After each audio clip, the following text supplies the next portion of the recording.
Spring practice is right around the corner. We are entering a fascinating offseason for the Notre Dame Fighting Irish, and at one position in particular. For the first time in years, there was a quarterback battle at Notre Dame, and it's legitimate. Let's talk about the contenders and how things could shake out in the end. Ryan Roberts from A to Z Sports, breaking down everything Notre Dame football. Folks, it might be the off season, but that won't last very long. Spring practice is right around the corner. And the one thing that people are going to want to talk about most, and what we're going to start this position outlook for the 2025 season with, is the quarterback position. I'm going to do some of these breakdowns for each and every position, where Notre Dame is, what battles are going to ensue, and what it might look like in the end. No better place to start than the quarterback spot. So, 4 scholarship quarterbacks in the room, but we're going to talk about 3 specifically in this competition. Because yes, Blake Hebert, true freshman, is on campus and has been an early enrollee at Notre Dame, but he's more for the future conversation, right? Let's talk about him during the 2026, 2027 seasons as far as maybe pushing for playing time. We're talking about 3 players in particular, and we're going to go from most experience to least experience in this breakdown of these 3 quarterbacks. It's going to start with redshirt junior Steve Angeli. Now, Steve has played the most of these 3 quarterbacks we're going to talk about, has thrown for over 700 yards, has thrown for 10 touchdowns, only one interception, in his time for Notre Dame, including 1 start in the 2023 season against Oregon State in the bowl game. Steve, though, is viewed as, by most people, a young man that has taken advantage of every opportunity he's been given. Obviously, he's had some nice production, over 70% completion percentage, 72% completion percentage to be specific, during his opportunities at Notre Dame. About 6'2", 210 pounds. Really has a good overall profile, right?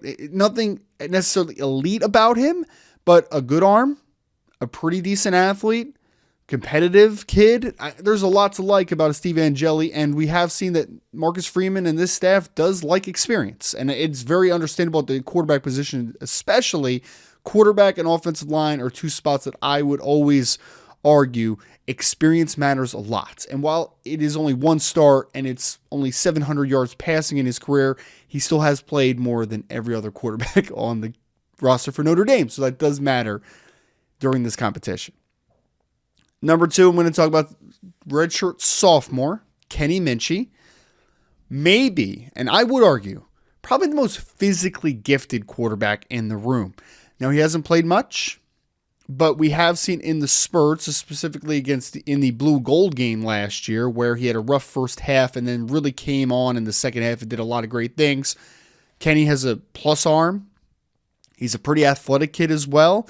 And I think that he really just has I wouldn't call him a true dual threat, because I don't think his rushing ability is anywhere near like what Riley Leonard's was, for instance.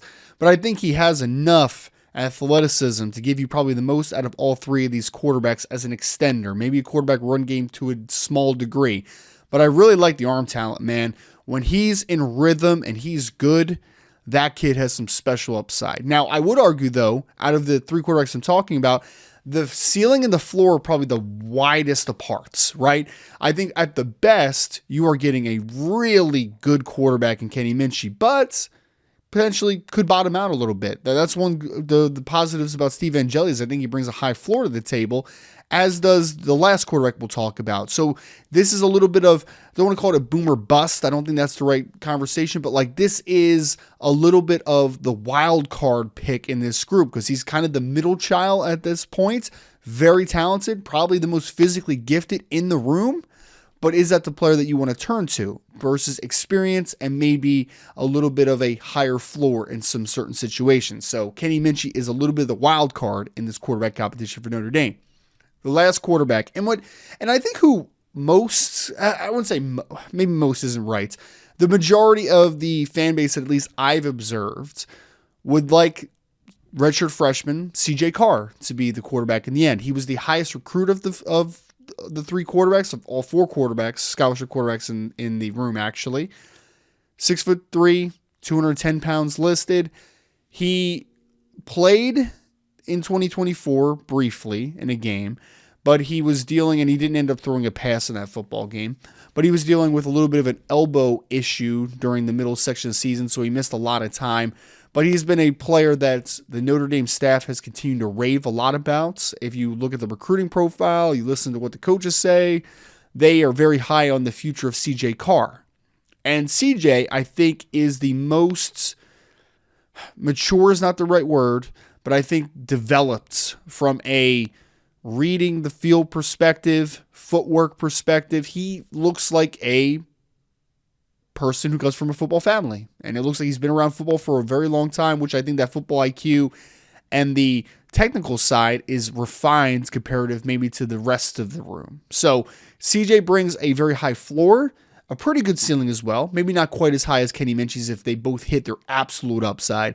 But CJ Carr has the talent, the arm, the athleticism, and the just technical prowess to be an exceptional quarterback on the college level. If I had to bet, I would say that the front runners for me, I right now believe that Steve Angeli is the front runner based upon that experience aspect. Second, I would say is CJ Carr. And I think that is the two-horse battle at the top, in my opinion, today.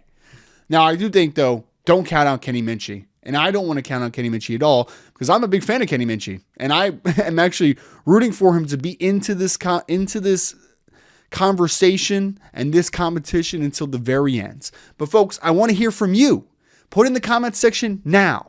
Who would you like to win the starting job? Does it matter? What are you looking forward to in this competition? Just let me know. Let me hear some feedback. Are you Team Carr, Team Minchey, or Team Angeli? Maybe you're a Team Hebert. I don't even know. Maybe you want Tyler Buckner to be the starting quarterback. I don't know. But put your thoughts in the chat below. Make sure to subscribe. Make sure you hit the like button. And we'll talk to you more on the next edition. As always, go Irish.